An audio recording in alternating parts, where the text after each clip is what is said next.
હવે જેવી ભગવાનની આજ્ઞા થઈ તે પ્રમાણે શ્રી આચાર્યજી પૃથ્વી પરિક્રમા તત્ક્ષણ ઝારખંડમાં રાખીને વ્રજમાં પધાર્યા. તે પ્રથમ શ્રી મથુરાજી આવ્યા અને ઉજાગર ચોબાના ઘરમાં બિરાજ્યા અને શ્રી યમુના સ્નાન કરવાને વિશ્રાંત ઘાટ પધારવા લાગ્યા. ત્યારે ઉજાગર ચોબાએ તથા બીજા મનુષ્યોએ કહ્યું, શ્રી મહારાજ, વિશ્રાંત ઘાટ ઉપર તો 5 દિવસથી ઉપદ્રવ છે. તે સાંભળી શ્રી આચાર્યજીએ પૂછ્યું, શું ઉપદ્રવ છે? ત્યારે સૌએ વૃત્તાંતપૂર્વક કહ્યું, પ્રથમ દિલ્હીથી પાદશાહનો કામદાર રુસ્તમ અલી અહીંયા આવ્યો હતો. તેનો ઉપહાસ અહીંયાના ચોબા લોકોએ કર્યો. તેથી તેણે જઈ એક યંત્ર સિદ્ધ કરીને મોકલ્યો છે. તે વિશ્રાંત ઘાટના નાકાને રોકીને ત્યાં મંત્ર ટાંગીને યવન લોકો બેઠા છે. જે હિન્દુ તેના નીચે થઈને આવે જાય છે તેની શિખા કપાઈને દાઢી થઈ જાય છે. તેના ભયથી સૌને 2 દિવસથી સ્નાન બંધ છે. તે સાંભળીને શ્રી આચાર્યજીએ કહ્યું કે તીર્થ પર આવીને તીર્થની વિમુખ થઈને જવું ઉચિત નથી. તેથી અમે તો સ્નાન કરવા જઈએ છીએ. અમને યંત્ર બાધા નહીં થવાની. તેમ જેઓને સ્નાન કરવું હોય તે અમારી સાથે ચાલો. એમ કહી આપ જન સમુદાય સહિત વિશ્રાંત ઘાટ ઉપર આવી સ્નાન કરી શ્રી યમુનાજીનું પૂજન યથાવિધિ કરી ત્યાંથી પધાર્યા. યંત્ર બાધા કોઈને ન થઈ, પણ આપના ગયા પછી પૂર્વવત બાધા થવા લાગી. એ રીતનો પ્રભાવ જોઈ ઉજાગર ચોબે અને બીજા વ્રજવાસીઓએ વિનંતી કરી કે આ યંત્ર અહીંથી ઉઠી જાય એવો આપ ઉપાય કરો, કેમ કે સઘળી પ્રજા દુઃખી છે. એવા વચન સાંભળીને શ્રી આચાર્યજી મહાપ્રભુને દયા આવી. તેથી એક કાગળ લખી યંત્રનો મિશ કરીને આપના સેવક વાસુદેવ દાસ અને કૃષ્ણદાસને તે કાગળ આપી દિલ્હી મોકલ્યા અને કહ્યું કે તમે 2 જણા દિલ્હીના મુખ્ય નાકા ઉપર રાજમાર્ગમાં કાગળ ટાંગી ત્યાં બેસી રહો. તમારી ખબર પૃથ્વીપતિ બાદશાહને જ્યારે થશે ત્યારે તેનો ન્યાય થશે. તે જ પ્રમાણે તેઓએ દિલ્હીમાં કર્યું. તેથી તેના નીચેથી જે યવન આવે જાય તેની દાઢી ઉખડી પડે અને ચોટલી થઈ જાય. તે ખબર લોદી સિકંદર બાદશાહને પહોંચી કે 2 હિન્દુ ફકીરોએ આવીને આ ઉપદ્રવ કર્યો છે. એ સાંભળી બાદશાહે 2 જણાને બોલાવી પૂછ્યું. ત્યારે તેઓએ અરજ કરી, આપ તો પૃથ્વીપતિ છો, હિન્દુ મુસલમાન બેઉ આપની પ્રજા છે, પણ આવી રીતનો ઉપદ્રવ પ્રથમના હજુરના કામદાર રુસ્તમ અલીએ મથુરામાં 7 દિવસથી કરેલો છે. તેથી ત્યાંની પ્રજા દુઃખી દેખીને અમારા ગુરુ શ્રી આચાર્યજીએ અમને અહીંયા મોકલ્યા છે, જેથી આપને ખબર પહોંચે. તે સાંભળી લોદી સિકંદર બાદશાહે તત્ક્ષણ રુસ્તમ અલીને બોલાવી સઘળું વૃત્તાંત પૂછી કહ્યું, કેમ? પહેલી કસૂર તારી છે. તે કેમ જાણ્યું કે હિન્દુમાં આવા કરામતની ફકીર નહીં હશે? તે આ તું તારી આંખેથી દેખ અને તારો યંત્ર જલ્દી મંગાવી લે. કોઈ દિવસ કોઈના ધર્મ ઉપર નજર ન કરવી. એવી રીતે રુસ્તમ અલીને કહી એ બંને વ્રજવાસીઓને કહ્યું કે જ્યારે મથુરાથી યંત્ર આવી જાય ત્યારે તમારે પણ તમારો યંત્ર લઈ જલ્દી ચાલ્યા જવું અને તમારા ગુરુને અમારી વિનંતી કહેવી. એ પ્રમાણે વિશ્રાંત ઘાટ પરથી યવનના યંત્રને ઉઠાડી ફરી ત્યાંથી આપ શ્રી આચાર્યજી શ્રી ગિરિરાજ પધાર્યા.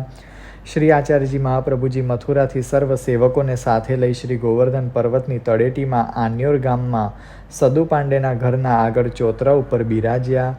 ત્યારે અનેક વ્રજવાસી લોકોએ દર્શન કરી નિશ્ચય કર્યો કે આ કોઈ મહાપુરુષ છે, કેમ કે એવું તેજ મનુષ્યોમાં હોતું નથી.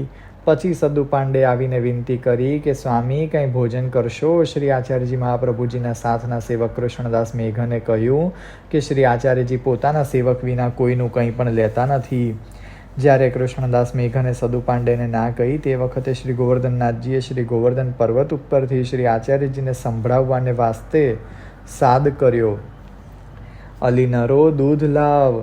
ત્યારે નરો બોલી, જે આજ અમારે ઘેર પરોણા એટલે કે મહેમાન આવ્યા છે. ત્યારે શ્રીનાથજીએ કહ્યું, પરોણા આવ્યા તો સારું થયું, પરંતુ મારું દૂધ તો લાવ.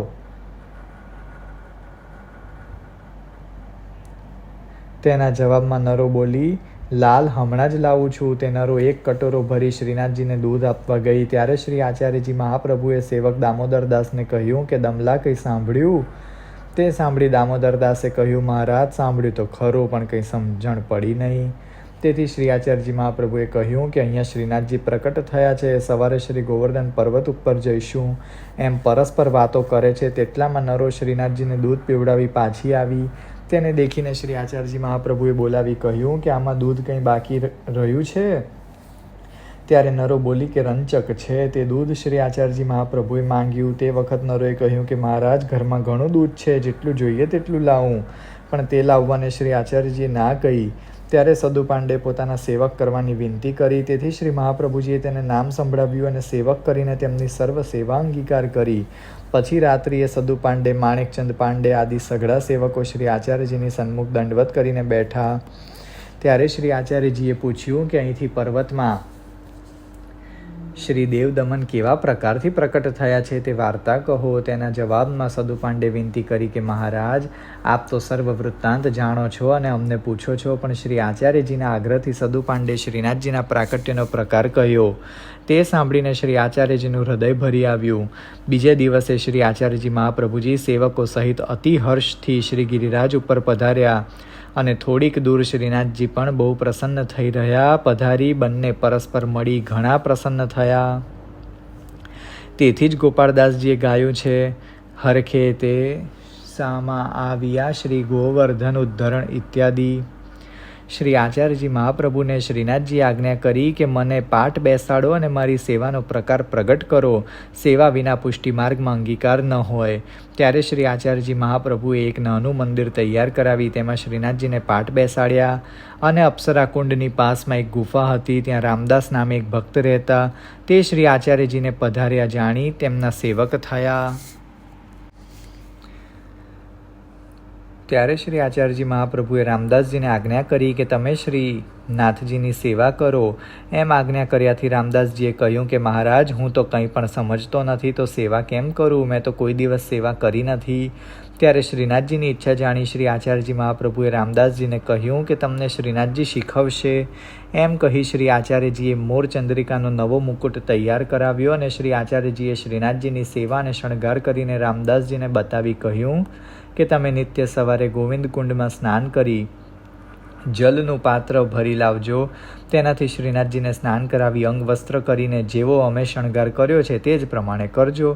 અને જે કંઈ ભગવત ઈચ્છાથી પ્રાપ્ત થાય તે પદાર્થ સિદ્ધિ કરી તેનો શ્રી ઠાકોરજીને ભોગ ધરજો અને તેથી તમે તમારો નિર્વાહ કરજો. વળી દૂધ, દહીં, માખણ આદિ તો આ સર્વે વ્રજવાસી ભોગ ધરે જ છે.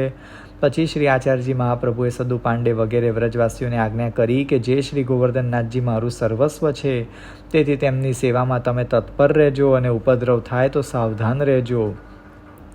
જેમ શ્રીનાથજી પ્રસન્ન રહે તેમ કરજો. એ પ્રમાણે કહીને શ્રી આચાર્યજી મહાપ્રભુ પૃથ્વી પરિક્રમા કરવા પધાર્યા. એ રીતે જે દિવસથી શ્રીનાથજીને શ્રી આચાર્યજીએ સ્વહસ્તથી પાક સિદ્ધ કરીને સમર્પ્યો તે દિવસ શ્રીનાથજીએ અન્ન પ્રાશન કર્યું. ત્યાં સુધી દૂધ, દહીં જ આરોગ્યા અને હવે તો તે દિવસથી વ્રજવાસીઓના પાસેથી છાક એટલે કે રાંધેલું અન્ન આરોગવા લાગ્યા. એક પાથો નામની ગુજરી ગાંઠિયોલી ગામની પોતાના છોકરા સારું છાક લઈ જતી હતી. તેમાંથી બલાત્કારથી 2 રોટી શ્રીનાથજી ગ્રહણ કરી આરોગ્યા. એવી જ રીતે એક ખેમો ગુજરી ગોવર્ધનની દહીં વેચવાને જતી હતી. તેને દાન ઘાટીના રસ્તા ઉપર શ્રી દેવદમન મળ્યા. દહીંનું દાણ માંગ્યું તે તેણે દીધું, પરંતુ શ્રી દેવદમને કહ્યું કે તારું દહીં તો અમે લૂંટી ખાઈશું, નહીં તો 2 રોટલી અને દહીં ભાતનો છાક નિત્ય પહોંચાડી જાયા કર. જ્યારે તે દહીં વેચવા જાય ત્યારે નિત્ય સાથે લઈ જાય. તે શ્રી દેવદમન આરોગે અને જે દિવસે નહીં લઈ જાય તે દિવસનું તેનું લૂંટી ખાય.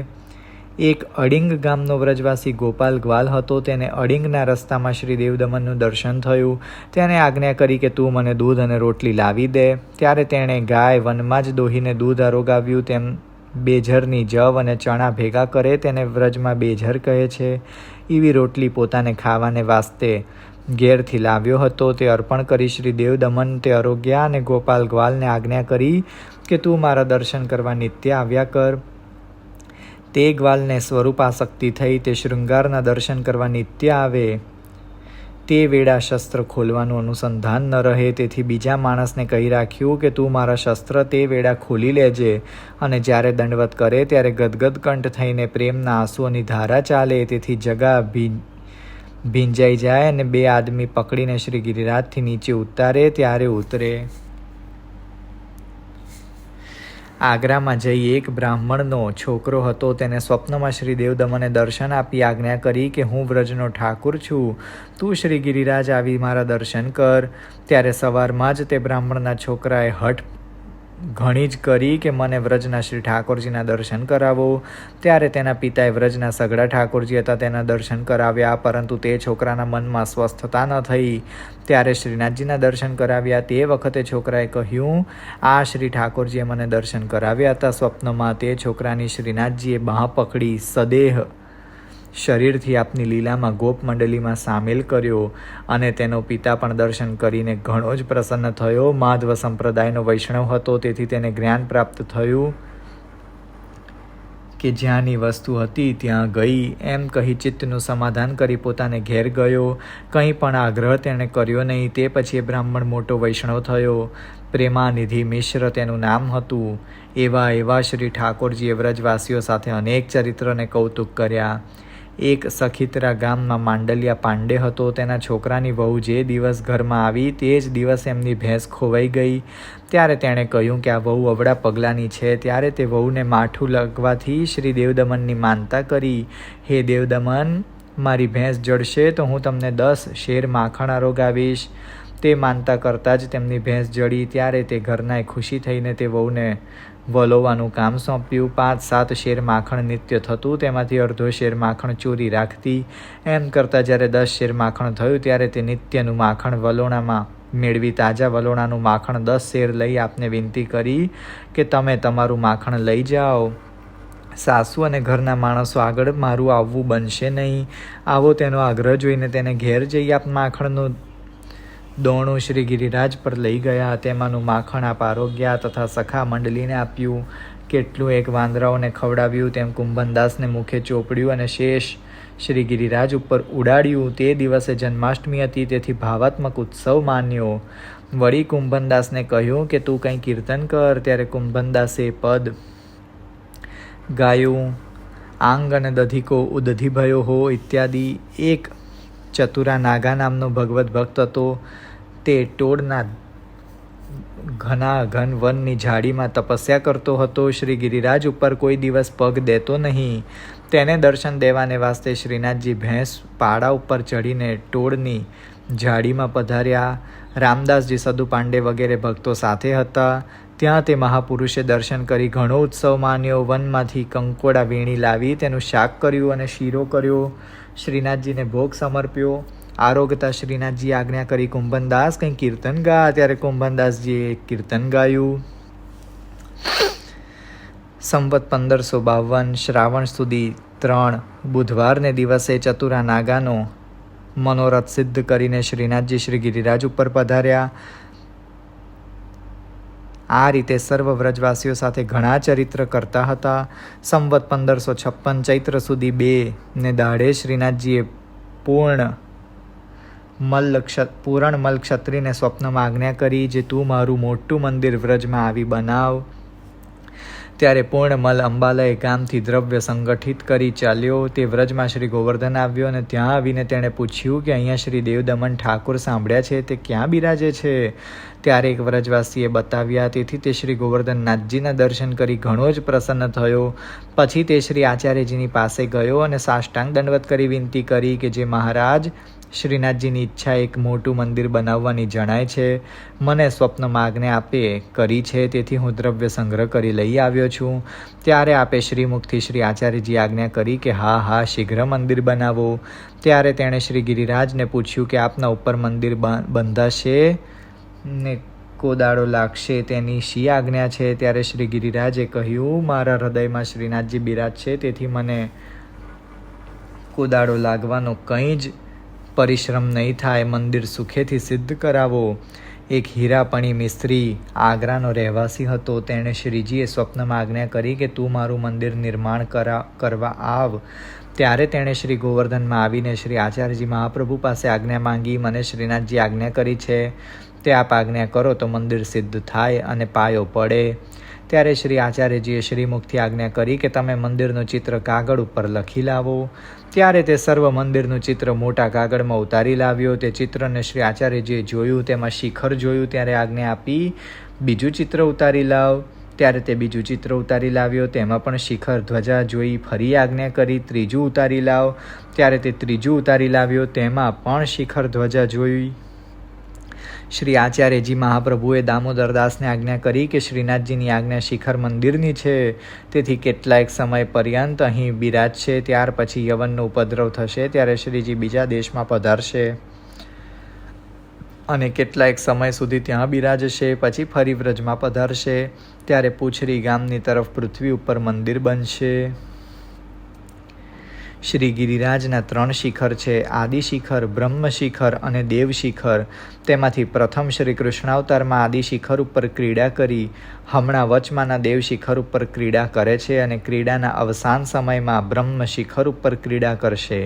આદિ શિખર અને દેવ શિખર તો પૃથ્વીમાં ગુપ્ત છે, બ્રહ્મ શિખર પ્રકટ દર્શન દે છે.